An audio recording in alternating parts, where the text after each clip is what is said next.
Alright, hello and welcome. Today we're going to be looking at the Khan Academy course challenge for Precalculus. Let's just get into it. Let's do all these questions. Let's go. Alright.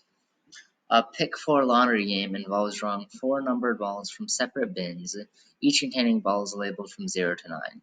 So there are 10,000 possible selections in total, from 0000 to 9999. Players can choose to play a straight bet, where the player wins if they choose all 4 digits in the correct order. Since there are 10,000 possible selections, the probability a player wins a straight bet is 1 over 10,000. The lottery pays $9,000 on a successful $2 straight bet, so a player's net gain if they win this bet is $8,998. Let X represent a player's net gain on a $2 straight bet. Calculate the expected net gain, E of X. And they're telling us that the expected net gain can be negative. Alright, let's think about this. So there are 10,000 options, right? So we're going to say that you play 10,000 different bets. And then therefore you're spending $20,000. Since there are 10,000 possible selections, on average there's going to be one straight bet. Alright, so you paid $20,000, so that's going to be minus this much, plus $9,000. So you're going to end up with negative $11,000. Okay, so that you lost $11,000 on 10,000 straight bets, meaning that for each bet you would lose 11,000 divided by 10,000, or 11 over 10, or $1.10. So negative $1.1, and that's our answer. Let's keep going. Alright, consider the following expression. Find the exact value of the expression without a calculator. Well, let's think about this. If you have, you might remember this identity. This is the identity tan of x plus y equals tan x plus tan y over 1 minus tan x tan y, which is exactly what's happening here, where pi over 12 is x and 5 pi over 3 is y, meaning that we're just trying to find tan x plus y. So pi over 12 plus 5 pi over 3, well, 5 pi over 3 is going to be, it's going to be 20 pi over 4, or 20 pi over 12. Plus pi over 12 is going to be 21 pi over 12, or it's going to be 7 pi over 4. So we're just trying to find 10 of 7 pi, 7 pi over 4. Now if you remember the unit circle, that's going to be going all the way around, like right around here, So that's going to be negative 1. Negative 1, that's our answer. Let's keep going. Okay. Now we have, it says the tables below show some inputs and outputs of functions g and h. So x is 1, 4, 9, 16, 25, 36, and g is 1, 2, 3, 4, 5, 6. So what I see is that g of x is the square root of x. Right, that's what it looks like. And then for the second one, we have x is 5, 10, 15, 20, 25, 30, and h of x is 1, 2, 3, 4, 5, 6. So it looks like h of x is x over 5. But now we're asked h of g of 25. H of g of 25. Well, when x is 25, then g is 5. So we're really just doing h of 5, because g of 25 is 5. Now h of 5, when x is 5, h is 1. H of x is 1. So the answer here is just going to be 1. And we can move on. Plot the foci of the parabola represented by the equation y squared over 1600 minus x squared over 5625 equals 1. Okay, let's see how we're going to go about doing this problem. Let's see. So the foci of a hyperbola.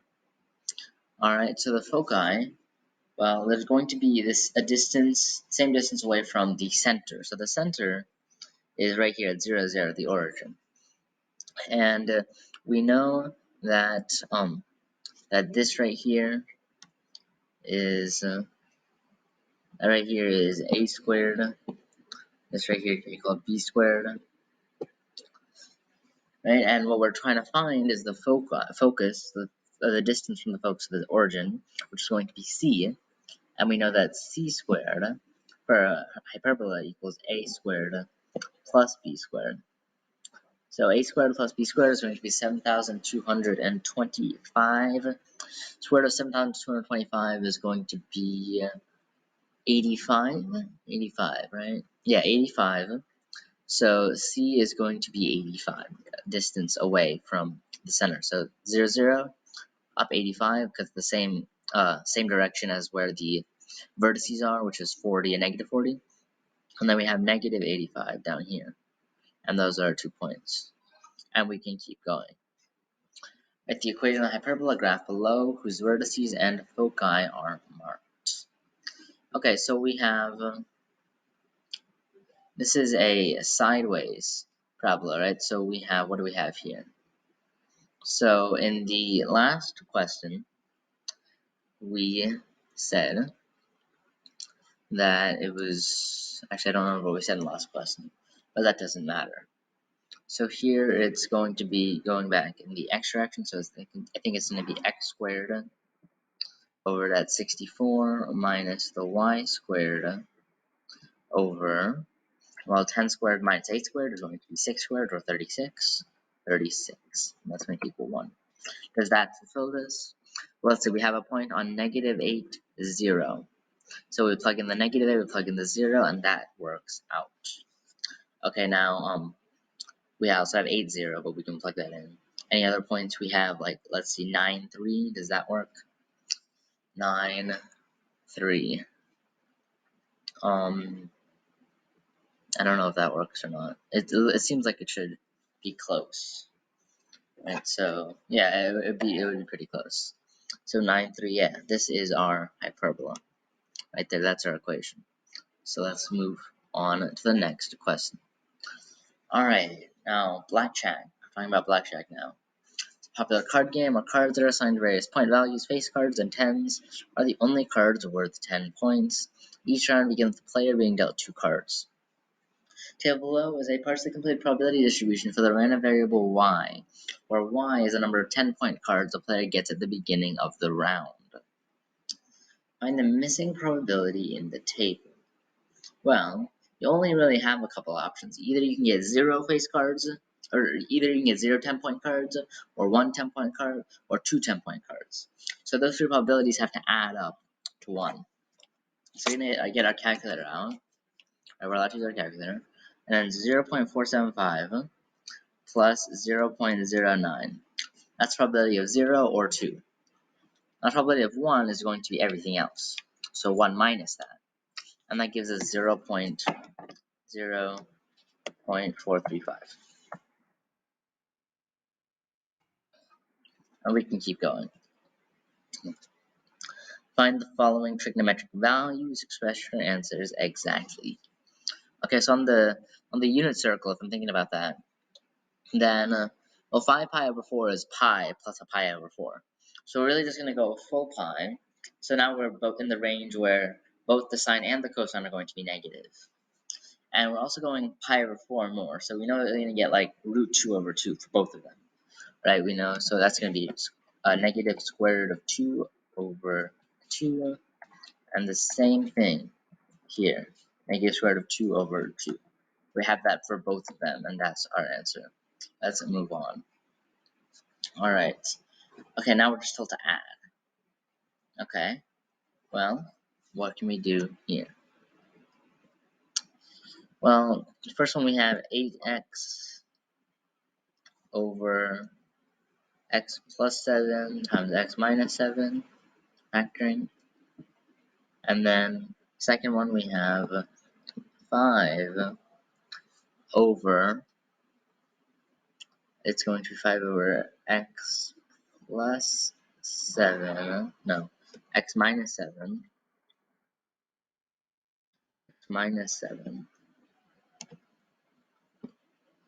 times x plus 3. Right, x minus 7 times x plus 3. And that is the factorization of the second one.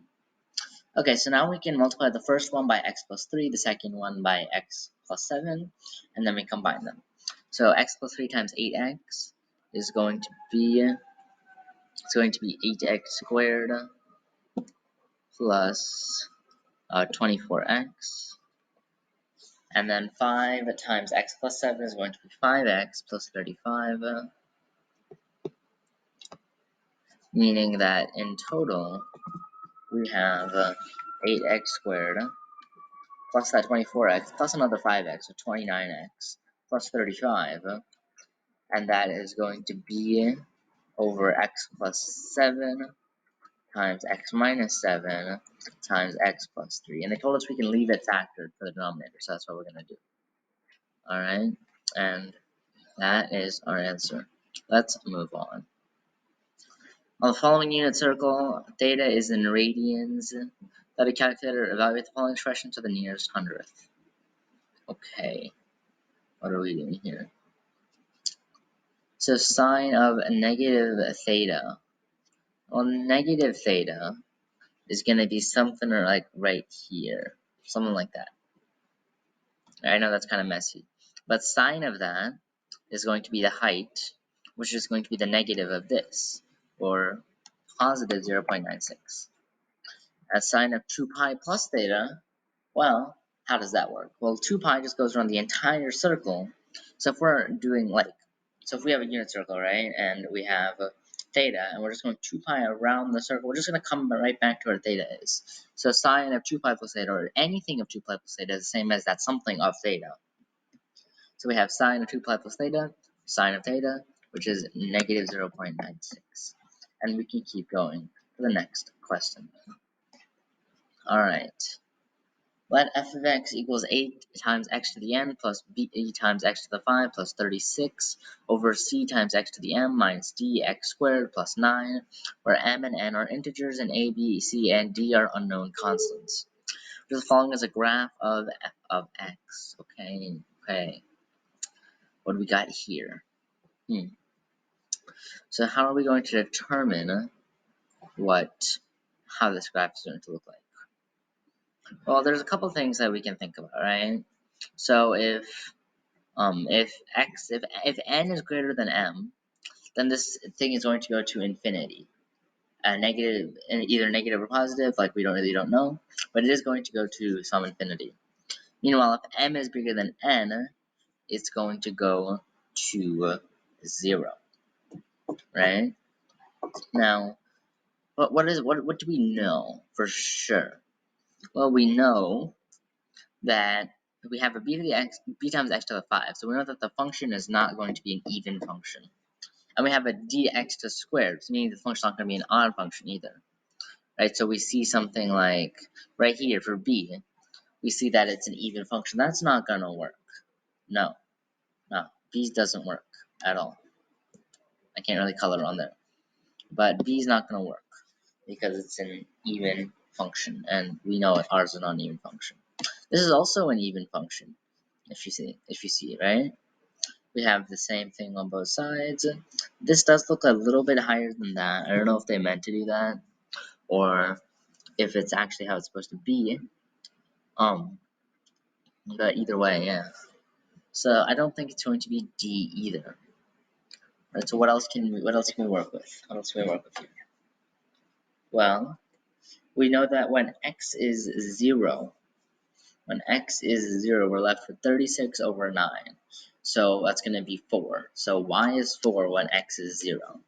So A has that, B doesn't, C doesn't, D also does not. So it came down to just something as simple as just plugging in a number, right? So, and that is our answer, and we can keep going.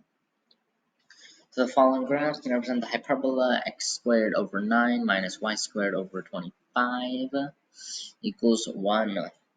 Well, we know that it's going to be a sideways parabola, right? And one of the vertices is going to be 3, 0. So we need to find 3, 0 as the vertices. Let's see, it looks like this one, right? 3, 0 here and negative 3, 0. It's sideways. That is our parabola. Let's keep going. Answer 2 questions about the following rational multiplication. Okay, what is the product in lowest terms? Okay, what do we got here? So, on the first term we have, or if we just like factor out everything we can, we have 5 times x minus 2 times 4 here times x plus 6. That's going to be over x plus 6 times x minus 6 times x minus 2 times x plus 7.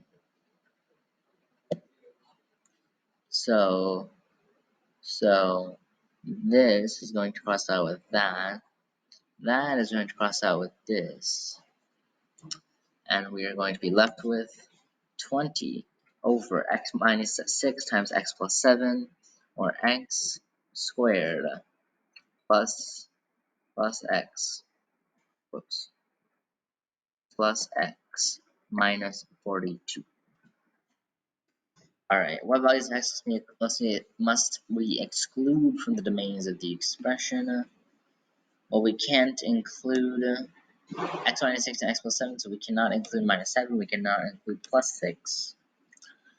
What about this? Well, that's going to cancel out. Domains of the expression, we can do negative 6 and 2. And, oh, please choose the correct number of answers. Okay, so we didn't choose the correct number of answers. Alright, so we got that down. And we have negative 7 and we have 6. So both of those do work, right? If we plug in negative 7, the denominator is going to be 0. If we plug in 6, the denominator is going to be 0. Plug in negative 6 and 2 into the rational multiplication, it is not going to work out. It's going to give us 0 over 0. So while we may be able to cancel it out, in the original expression, it's going to be it's not going to work. So our answer is all of them. Let's keep going. F is a finite function whose domain is the letters A to E. The following table lists the output for each input in F's domain. Alright, so X is A, B, C, D, E. Fx 11, 12, 13, 15, 16. So 2 questions about the function. Build a mapping diagram for F by dragging the endpoints of the segments in the graph so that they pair each domain element with its correct range element. Okay. Here. That's going to be that. What is this question? And then I guess they're asking us if F is invertible or not. Well, we see we have 1 to 1, so F is going to be invertible. And we can keep going. The angle measures of triangle DEF are in radians. Okay, what is the exact value of sine to the pi over 6? Well, pi over 6, what is that going to be? That's going to be 30 degrees. Sine of 30 degrees, I know, is going to be 1/2. 1/2. So, that's it, 1/2. Let's keep going. Alright, my voice is kind of dead right now, so we're just going to read the question in silence. Ying owns a company, city tours. Okay, so we got this table here. Number of no-shows on a given tour, and a probability distribution. Okay. So 0 has to be like 0.314, so it's going to be like up here, not that. So it looks like it's going to be this one. 0.384 for 1, and then the 0.2 for 2, and less than 0.1, and then like really small, really more small. This is like the correct answer here. Okay. Kuma Grove, the world's best female golfer, 2 shots away from winning another tournament. Mark exactly 200 meters from the pin. The angle between the pin and the ball is 110 degrees as shown. From the ball, Kuma checks the angle The mark on the pin calculates and then swings. The ball travels 234 meters directly to the pin. And we're trying to find the measure of the angle. And we can use our calculator. Well, this is going to be a law of sines type of thing. Remember that A over sine A equals B over sine B equals C over sine C. Right, so here we can say that 234 over the sine of 110 is going to be 200 over the sine of whatever that question mark is, right? Because it's opposite angles. That's on J. Why did I put J? You know what? We'll just leave it, J. Okay, so 234 over sine 110. Sine 110. It's going to be equal to 200 over something, right? So we can multiply both sides of something, divide by whatever we have here, and we get 200 over 200 over 200 over this 249.01, which is what we got last time. And we get that the sine is going to be 0.803. So we do negative or invert sine here, and in degree mode we get 53 degrees as our answer, 53 degrees. And we can keep going. Okay, select one or more expressions that together represent all solutions to the equation. Your answer should be in degrees. Alright, 8 sine 8x plus 9 equals 3. Okay.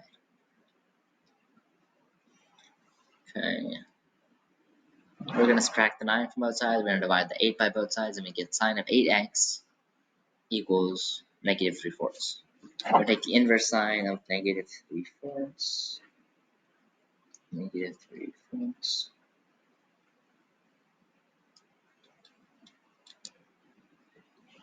And that's going to give us negative 48.59 is 8x. So we divide by 8. And we get like negative 6.07 degrees. Now what do we have to add to that to still get the same thing? Well, usually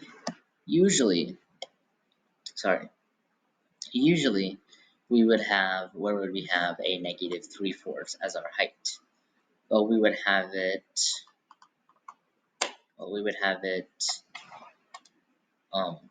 on either side of the 270 degrees. So that would be like basically 360 degrees around. Now we divided that by 8. And we divided that by 8, which is 45 degrees. So we're just going to be left with this, negative 6.07 plus n times 45 degrees. And we choose the correct number of answers. Okay. So there are more answers that we have missed. And let's think about why that is. So there's a circle, and this is what we've done. And we've essentially, there's an answer here, but there's also an answer here.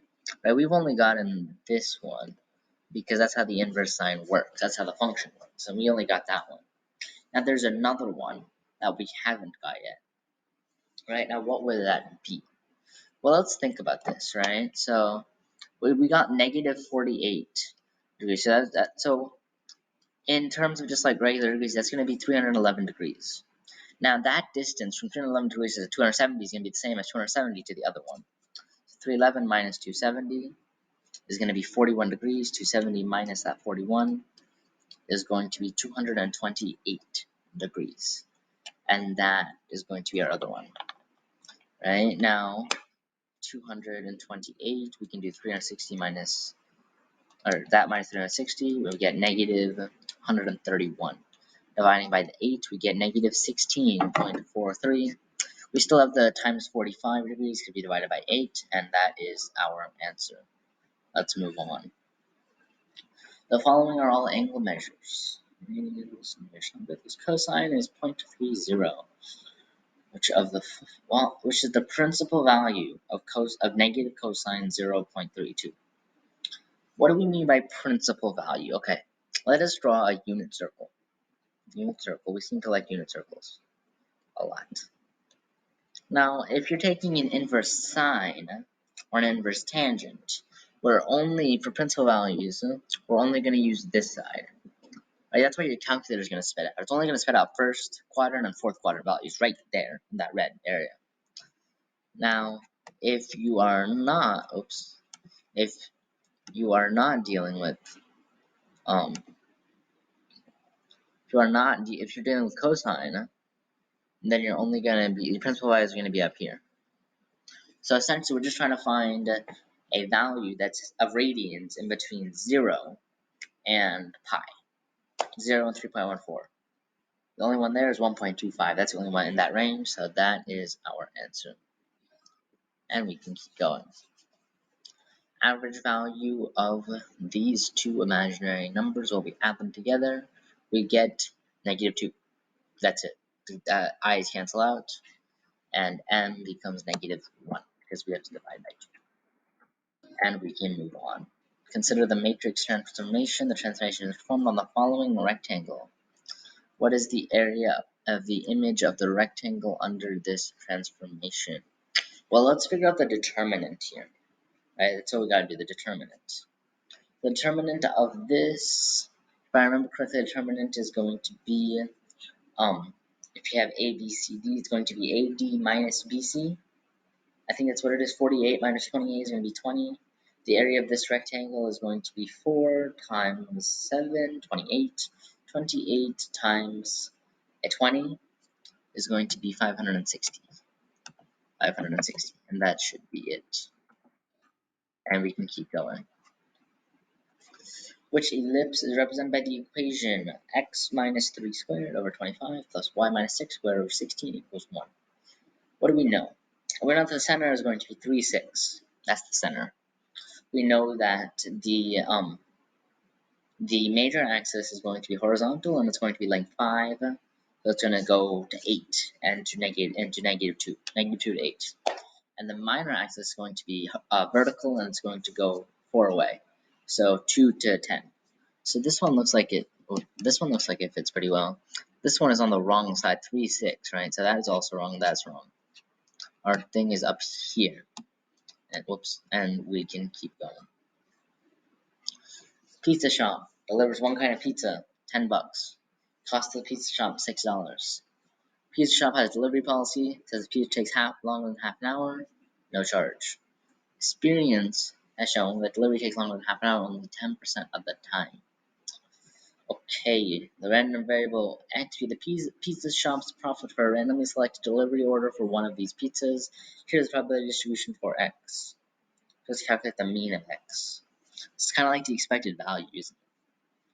Alright, so the mean of x is going to be, well, we bust out some expected value tools here. We're gonna get what? We are going to get that. We are going to get that the profit for each one is going to be $3. Right? On average, we're going to make $3 of profit. And we can keep going. A matrix. Okay, we've got a coefficient matrix of the system of two equations. We write each equation. Don't really know what they're trying to get at here. But complete the same related number of solutions in the system to the invertibility. Oh god. Oh god. Okay. So we got this. This is going to be interesting. So how are we gonna go here? The solution, I mean the system, it's gonna have one solution. Right? I think we get that. It's gonna have one solution. Exactly one. Right? Because you don't have like the same x coordinate, so it's not gonna get like infinite or none. It's gonna be one solution. Just one solution. So does the matrix have an inverse? This is where it gets tricky. Alright, because it's really hard to remember like all these things, like does it have an inverse, does it not have an inverse, based on what? Like it gets hard. And you really don't need me to tell you that, you probably know that. But how do we do this? Alright, so what does the matrix have an inverse or not? Let's think. But what would the matrix yeah. What would the inverse of a matrix be like? Well, it's like taking the inverse of these equations and then rewriting it in that coefficient form, right up here, and then turning that back into a matrix. So if we switch things out, we could make another systems of equations. We could make an inverse. Okay? So we have one solution, so we can get an inverse. We do have an inverse. Let's keep going. 2 questions about the following rational expression. Equivalent expression in lowest terms. Well, the top one I see is x minus 4 squared. The bottom one is going to be 3 times x minus 4. So we're going to end up with just x minus 4 is canceling out, and we get x minus 4 over 3. Recognize that x must be excluded from the domains of the expression. Well, the 3x minus 12, that's going to have a 4. The 4 is not going to fly. Everything else is fair game. Alright. 2 linear equations represented by the following matrix equation, and we're going to solve that system. Okay. So we're going to solve the system. How are we going to do that? Well, let's see. Okay. So matrix multiplication or matrix dot product. I mean, nobody likes this, but so we have the 1.5x plus the 2.5y on top. That's a horrible y. Looks like an x. What is it? Y over, or not over. It's not a fraction. It's just a matrix. So the bottom is going to be x plus 2y. Okay. So we got to solve for x and y now. Well, we can see that if we subtract them, we get 0.5x plus 0.5y is going to equal 5 minus negative 3, or 8. So x plus y is 16. X plus y is 16. X plus 2y is negative 3. So y is going to be negative 19.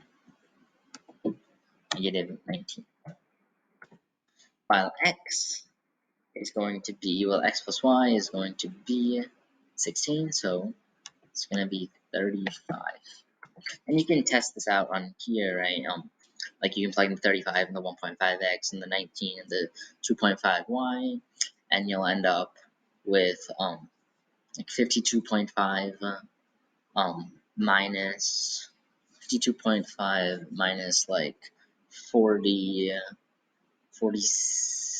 what 47.5, and that would give you your 5. Yeah, and that's that for it. All right, let's keep reading. All right, what do we got here? So they can't taste any difference, randomly guessing.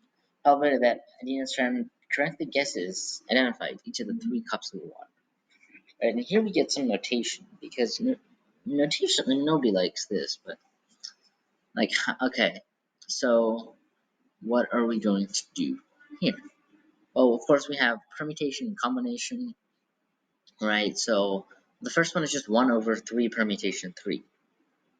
Well, 3 permutation 3 is really just going to be 3 factorial, or 6. So 1 over 6, well, that seems correct, since there are 6 different options, and one of them is correct. That one seems good. Now, 3 choose 3, and part B is just going to be 1. So that's going to be 1 over 1, or 1, which is not what we're going for. 3 choose 3 over 3 choose 1. Well, 3 choose 3 is 1. 3 choose 1 is 3, so 1/3. No, we want 3 choose 1 times 3 choose 2 over 3 choose 3. That's going to be 3 times 3 over 1, or 9. You can't have a probability of 9. It's too big. So our answer is going to be A, and we can move on. Alright, a principal of high school was planning seating and commencement. To a table displays data for the students who are involved in this year's commencement ceremony. Okay, let's see. For these students, are the events senior and not in choir mutually exclusive? Well, what does that mean? What does mutually exclusive mean? It means that they are completely separate. So no senior is in both senior and, or nobody is both a senior and not in choir, which is incorrect. There are like 436 of them. Alright? So no, it's not mutually exclusive.